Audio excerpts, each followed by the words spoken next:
Godwin John ministries வழங்கும் தினம் ஒரு சத்திய வார்த்தை. இந்த ஆடியோ நிகழ்ச்சிக்கு உங்களை அன்புடன் வரவேற்கிறோம்.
கிறிஸ்துவுக்குள் மிகவும் பிரியமான நண்பர்களே, இயேசு கிறிஸ்துவின் இணையற்ற நாமத்தினால் உங்களுக்கு எங்கள் அன்பின் நல்வாழ்த்துக்கள். காலை வணக்கம்.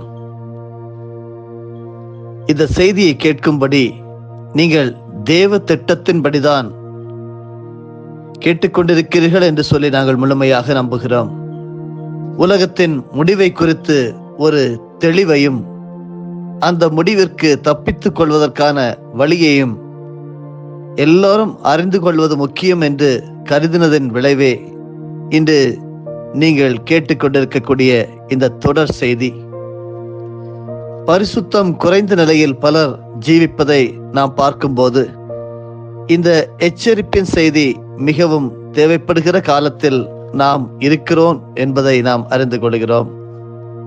உலகத்தின் முடிவும் இயேசு கிறிஸ்துவின் இரண்டாம் வருகையும் என்கிற தலைப்பு வித்தியாசமாக இருக்கலாம். இந்த இரண்டு நிகழ்வுகளும் சம்பந்தம் உண்டா என்று நீங்கள் யோசிக்கலாம். அதை குறித்து விரிவாகவும் விளக்கமாகவும் மரணத்திற்கு பின் என்ன சம்பவிக்கும் என்ற கேள்வி நம் எல்லாருடைய இருதயத்திலும் ஓடிக்கொண்டுதான் இருக்கிறது. இந்த கேள்விகளுக்கான விடை இந்த தொடர் போதனையிலே உண்டு. ஆண்டவராகிய இயேசு கிறிஸ்துவின் இரண்டாம் வருகை குறித்து அறிந்து அதற்கு ஆயத்தப்படுத்துவது மிகவும் முக்கியம் என்பதை நீங்கள் இந்த செய்தியை கேட்டு முடிக்கும் போது நிச்சயமாகவே உணர்வீர்கள். மரணத்திற்கு பின் நாம் வாழப்போகும் வாழ்வே நித்திய வாழ்வு. அந்த வாழ்வை எங்கு வாழப்போகிறோம் என்பதை கேள்வி. அந்த கேள்விக்கான பதில்களும் இந்த தொடர் போதனையில உண்டு. அன்பானவர்களே, கடந்த நாட்களிலே உலகத்தின் முடிவும் இயேசு கிறிஸ்துவின் இரண்டாம் வருகையும் பற்றி நாம் கற்று வருகிறோம். இப்பொழுது EEC என்கிற அந்த அமைப்பை பற்றி நாம் கற்று வருகிறோம். யூரோப்பியன் எக்கனாமிக் கம்யூனிட்டி, அதாவது 7ஆம் சாம்ராஜ்யம் என்று சொல்லலாம், ஐரோப்பிய பொருளாதார கூட்டமைப்பு. EEC உருவாகுவதற்கு காரணமானவர்களுள் ஒருவரான திரு பால் ஹென்றி ஸ்பாக் என்பவர் சொன்ன கூற்றை ஒன்று பாருங்கள். எங்களுக்கு தேவையானது இன்னொரு கமிட்டி இல்லை, திறமையான மற்றும் எல்லா மக்களுடைய நன்மதிப்பை பெற்றவனும் இப்போது இருக்கின்ற பொருளாதார குழப்பத்தில் இருந்து எங்களை கை தூக்கி விடுகிறதுமான ஒரே ஒரு மனிதனை எதிர்பார்க்கிறோம். அவன் கடவுளாக இருந்தாலும் சரி, சாத்தானாக இருந்தாலும் சரி, நாங்கள் ஏற்றுக்கொள்வோம் என்று சொல்லியிருக்கிறார்.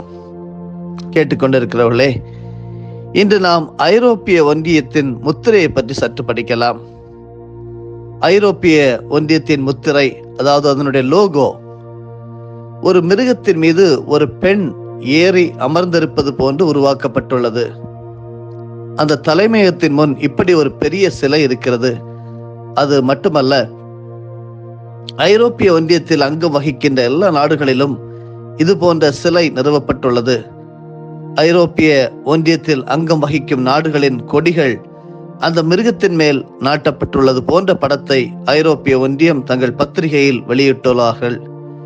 யூரோ என்கிற அந்த நாணயங்களிலும் தபால் தலைகளிலும் இந்த முத்திரை பதிக்கப்பட்டுள்ளது. இந்த முத்திரை எதை குறிக்கிறது என்று பரிசுத்த வேதாகமத்தில் பார்க்கலாம். பரிசுத்த வேதாகமத்தின் வெளிப்படுத்துகிற விசேஷம் 17வது அதிகாரம் வசனம் 3 ஆவிக்குள் என்னை வனாந்தரத்திற்கு கொண்டு போனான், அதாவது தூதனை குறிக்கிறது. அப்பொழுது 7 தலைகளையும் 10 கொம்புகளையும் உடையதும் தூஷணமான நாமங்களால் நிறைந்ததுமான சிவப்பு நிறமுள்ள மிருகத்தின் மேல் ஒரு ஸ்திரீ ஏறி இருக்க கண்டேன். இந்த மிருகம் அந்தி கிறிஸ்துவையும் அவனுடைய ஆட்சியுமே குறிக்கிறது. 7 தலைகளை உடைய மிருகத்தின் மேல் ஒரு பெண் அமர்ந்திருப்பது என்பது ரோம் நகரை தலைமையகமாக கொண்டுள்ள ஒரு பொது மார்க்கத்தை குறிக்கும் என்று வேத ஆராய்ச்சியாளர்கள் கூறுகின்றனர். பரிசுத்த வேதாகமம் பெண் என்று ஒரு சபையை ஒப்புமைப்படுத்துகிறது. இயேசு கிறிஸ்துவின் இரகசிய வருகையில் அவரோடு எடுத்துக்கொள்ளப்பட போகிற சபையை மணவாட்டி, அதாவது ஒரு பெண் என்று வேதம் கூறுகிறது. ஆனால் இரத்தாம்பர சிவப்பான ஆடை அணிந்த இந்த பெண்ணோ வேசிகளுக்கும் பூமியில் உள்ள அருவருப்புகளுக்கும் தாய் என்னும் நாமத்தை உடைய கள்ள உபதேசங்களால் நிறைந்த சபையாகும். இது ஆண்டவராகிய இயேசு கிறிஸ்துவுக்கு எதிரான சபையாக எழும்பும். இப்படிப்பட்ட ஒரு மதம் மீண்டும் உயிர்த்து எழும்பி வல்லமை பெற்று அந்தி கிறிஸ்துவுக்கு அதிகாரம் கொடுக்கும். கடவுளை போல ஆக வேண்டும் என்பதே சாத்தானின் விருப்பம். அதனால்தான் அவன் கடவுளுடைய சந்நிதியிலிருந்து கீழே தள்ளப்பட்டான். ஆனாலும் அவன் தொடர்ந்து தன் விருப்பத்தை நிறைவேற்ற கடவுளின் காரியங்களைப் போல செய்ய முயற்சிப்பான்.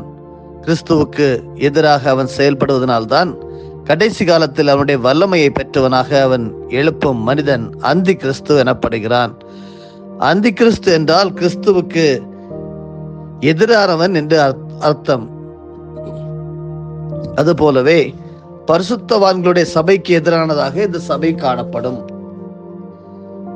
ரோம் நகரில் எழும்பின மத தலைவரின் தலைமையின் கீழ் உள்ள சபையானது 18ஆம் நூற்றாண்டு வரை மிகவும் அதிகாரம் வாய்ந்ததாக இருந்தது. அந்நாட்களிலே ஆண்ட ராஜாக்களை விடவும் அந்த மத தலைவருக்கு மிகுந்த அதிகாரம் கொடுக்கப்பட்டிருந்தது. 1848ஆம் ஆண்டு நடந்த பிரெஞ்சு கிளர்ச்சிக்கு பின் அந்த மத தலைவரின் அதிகாரம் விழுந்து போனது.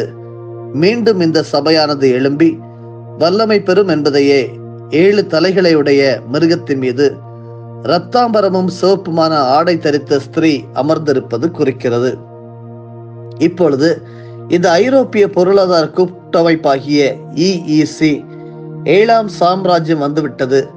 இதிலிருந்து 8ஆமவனான அந்தி கிறிஸ்து எழும்புவான் என்று வேதம் கூறுகிறது.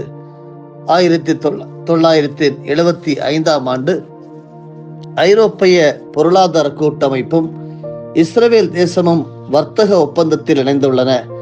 ஐரோப்பிய பொருளாதார கூட்டமைப்பிலிருந்து அந்தி கிறிஸ்து புறப்பட்டு அவன் யூதரோடு சமாதான உடன்படிக்கை செய்து கொள்வான் என்றும், அந்தி கிறிஸ்து எருசலேமில் யூதர்களுக்கு தேவாலயத்தை கட்ட உதவி செய்வதனால் யூதர்கள் அவனை தலைவனாக ஏற்றுக்கொள்வார்கள் என்றும் தீர்க்க தரிசனங்களிலிருந்து அறிகிறோம். தற்பொழுது ஐரோப்பிய பொருளாதார கூட்டமைப்பின் இஸ்ரவேலின் உறவு பலப்படுவது இதற்கு முன் அடையாளம் ஆகும். அடுத்ததாக 7ஆம் சாம்ராஜ்யத்தின் முடிவை பற்றி சற்று சிந்திப்போம். கைகளால் பெயர்க்கப்படாத ஒரு கல் அந்த சிலையின் பாதங்களில் மோதி நொறுக்கி போட்டது. அந்த கல்லோ என்றால் பெரிய பர்வதமாகி பூமியை நிரப்பிற்று என்று தானியேல் தீர்க்க தரிசன புத்தகத்திலே 2ஆம் அதிகாரம் வசனங்கள் 34 மற்றும் 35 வாசிக்கலாம். இது இயேசு கிறிஸ்து அந்தி கிறிஸ்துவின் சாம்ராஜ்யத்தை அழித்து தன்னுடைய அரசாட்சியை உலகில் நிரந்தரமாக ஸ்தாபிப்பதையே குறிக்கிறது. தானியேல் புத்தகத்தில் 70 வாரங்களை பற்றி கூறப்பட்டிருக்கிறது. அந்த 70 வாரங்களை பற்றி சற்று சிந்திக்க இன்று துவங்குவோம். இதனுடைய தொடர்ச்சியை நாளைய தினத்திலும் நாம் சிந்திக்கலாம். ஆண்டவராகிய இயேசு கிறிஸ்துவின் 2ஆம் வருகைக்கான கால அளவுகளை குறித்தும் தானியேல் தீர்க்கதரிசன புத்தகத்தில் பார்க்கலாம். இந்த காலங்கள் எருசலேமுக்கும் யூத ஜனங்களுக்கும் கொடுக்கப்பட்டுள்ளது. புற ஜாதியாரான நமக்கு இந்த கால அளவுகள் கொடுக்கப்படவில்லை. தானியேல் தீர்க்கதரிசியின் புஸ்தகம் 9வது அதிகாரம் வசனங்கள் 24 முதல் 27 வரையிலும் படிக்கிறேன்.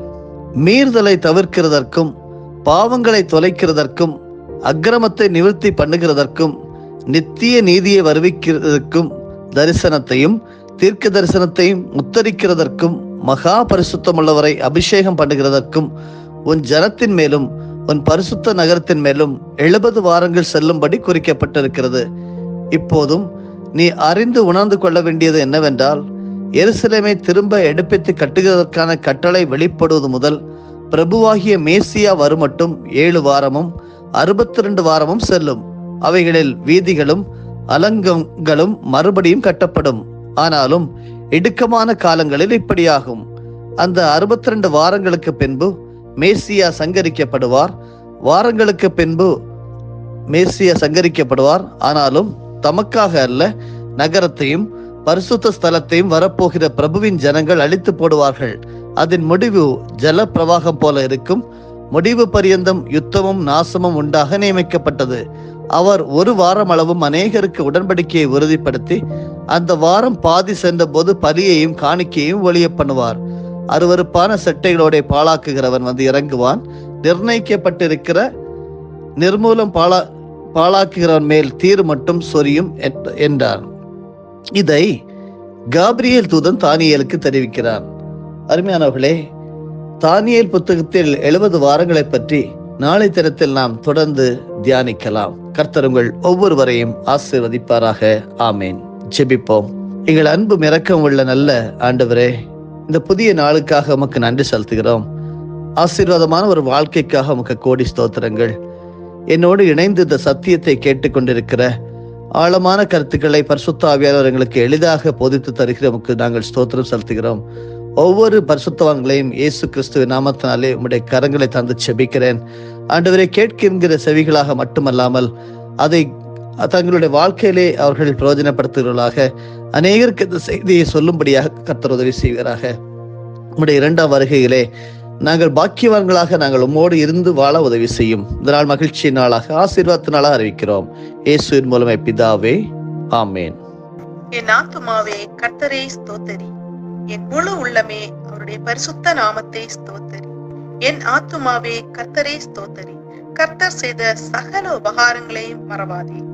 ஆமேன்.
ஆண்டவராகிய இயேசு கிறிஸ்துவின் மூலமாக உங்களை நாங்கள் மனமாற ஆசீர்வதிக்கிறோம்.